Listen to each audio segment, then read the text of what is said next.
মাটির বসুন।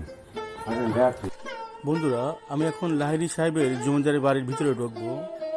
এখানে যদি এই ভদ্রলোক না থাকতেন আমি ঢুকতে অনেক ভয় পেতাম। তো দেখুন সেই অন্ধকার রুমগুলো। আমি এখন আপনাদের দেখাবো জমিদার লাহিড়ী সাহেবের একটি মন্দির। জমিদার বাড়ির মন্দিরটা এত সুন্দর ছিলেন, সেই মন্দিরে এখন পোকামাকড়ের বসবাস। এটা কি ছিল ভাইয়া?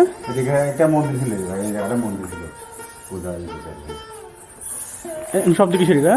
ওই যে চামচিকা আছে না, চামচিকার ভিতরে অনেক লক্ষ লক্ষ এটা লাইট জ্বালাতো ভাই, মানে প্রচুর লোক মানে চামচিকা আছে। একটু একটু ভাই আমাকে তুই তো ভয় পাস না।